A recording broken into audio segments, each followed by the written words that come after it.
जीवन में कोशिश करते रहो। तो हम क्या करते, रोज सुबह उठते, स्नान करते, भगवान को रोज भोग लगाते, रोज अगरबत्ती लगाते, रोज दीपक जलाते, रोज प्रार्थना करते, रोज हम कोशिश करते कि हे परमात्मा कभी तो सुन ले। और वो एक दिन आ ही जाता है महाराज, जिस दिन आपका यहाँ का कनेक्शन वहां से जुड़ जाता है और लाइट जल जाती है महाराज।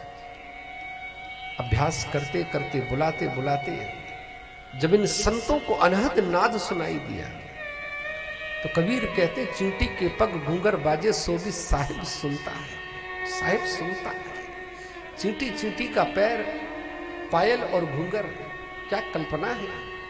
वो भी परमात्मा जानता है, अर्थात परमात्मा अणु है, परमात्मा परमाणु है। आज पिता ने कंठ में माला डाली, समाज ने जय जयकार किया,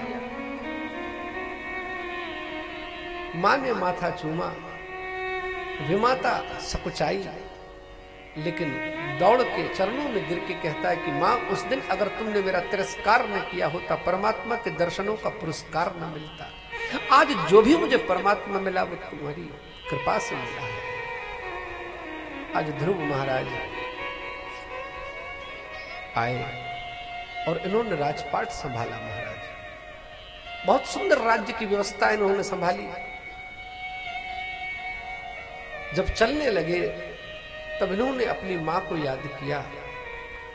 देवगणों ने कहा कि आपके पहले आपकी मां को विमान में बिठा दिया और आपके जैसी संतान जहां पर पैदा होती है उसकी 21 पीढ़ियां तर जाती हैं। ध्रुव के वंश में अंग हुए, अंग के वैन हुए। ये महाराज बहुत लोगों को सताते थे। संतों ने कहा कि वैन, ये तेरा व्यवहार ठीक नहीं है, लेकिन ये मानता नहीं, सुनता नहीं। संतों ने एक दिन हुंकार भरी, वैन की मृत्यु हो गई। उसके शरीर को कड़ावे में डालकर महाराज बंद करके संदूक में संत लौट गए। और संतों का जब क्रोध शांत हुआ तो उन्होंने कहा कि ध्रुव के वंश का यूं नाश हो जाए। लौट के गए, जंघाओं का मंथन किया, एक छोटा सा नाटा सा काला सा पुरुष पैदा हुआ। कहा, निषीद निषीद निषीद। राजा बनने के लिए कोई क्वालिटी, कोई पर्सनालिटी होना चाहिए साहब। अब की बार भुजाओं का मंथन हुआ तो महाराज पृथु और महारानी अर्ची का जन्म हुआ। बोलिए पृथु महाराज की। जीवन में ये ऐसा भगवान का भक्त बना जिसके नाम से इस धरती का नाम पृथ्वी पड़ा। पहले इसका नाम मेदिनी था। पृथु महाराज ने इस पृथ्वी को इतना सजाया, संवारा, इतना रथ चक्र चलाया, 100 यज्ञों का संकल्प किया। 99 यज्ञ जब पूर्ण हुए, 100वें यज्ञ की बारी आई तो इंद्र को लगा कहीं ऐसा ना हो कि मेरा इंद्र पद चला जाए। आज पूरी दुनिया सीट के लिए लड़ रही है। चाहे जो हो जाए, गद्दी छीनना नहीं चाहिए। ये गद्दी मिलती बहुत मुश्किल से है महाराज, और चली जाती है बड़ी आसानी से। पहले भी झगड़ा था, आज भी झगड़ा। इंद्र ने घोड़ा चुराया, चले गए। पृथु महाराज जैसे यज्ञशाला में प्रविष्ट हुए और उन्होंने देखा कि मेरा अश्व कहां गया। महाराज वो तो इंद्र ले गया। अच्छा, इंद्र की इतनी हिम्मत, लाओ मेरा धनुष बाण। ब्राह्मणों ने कहा, सावधान, यज्ञकर्ता को यज्ञ पशु के अलावा किसी का बलि लेने का अधिकार नहीं। हम ब्राह्मण किस दिन काम आएंगे? संकल्प करो, इस इंद्र को आकाश से उठा के इस यज्ञ में स्वाहा कर देंगे। जैसे ही महाराज ब्राह्मण संकल्प करने के लिए तैयार हुए, लेकिन शास्त्र कहता है कि बड़े आदमी के नीचे रहने वाला आदमी बड़ा सुरक्षित होता है। भगवान ने हाथ पकड़ा, क्यों? क्योंकि भगवान जानते हैं ब्राह्मणों की सामर्थ्य, कहीं ऐसा ना हो महाराज ये बुला के इसको स्वाहा कर दे। मंत्र कौन है? तो कहा मंत्र देवता है, मंत्र भगवान। मंत्र कभी खाली नहीं जाता। भगवान ने हाथ पकड़ के कहा कि क्षमा पयत, इसको क्षमा करो, ये तुम्हारा अपराधी है। लेकिन पृथु, मैं तुम्हारे 99 यज्ञों में मैं तुमको 100 यज्ञों का फल देने के लिए उपस्थित हुआ हूं। तुम्हारी निष्ठा, तुम्हारा भाव, तुम्हारा समर्पण, तुम्हारा विश्वास, तुम्हारी लगन देखकर कहो मैं तुम्हें क्या दे दूं।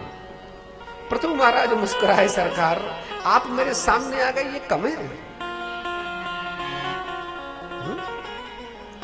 सब कुछ ऊपर वाले से मांग लिया एक तुझको मांग कर, उठते नहीं हैं हाथ मेरे इस दुआ के बाद।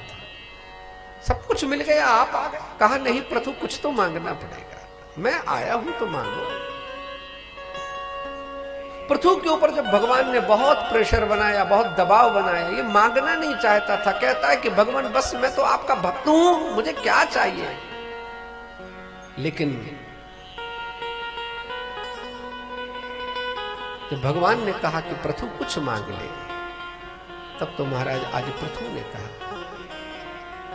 न कामयेनाथ तदप्यहम् न क्वचिन्न यत्रीष्म चरणाम्बुजासव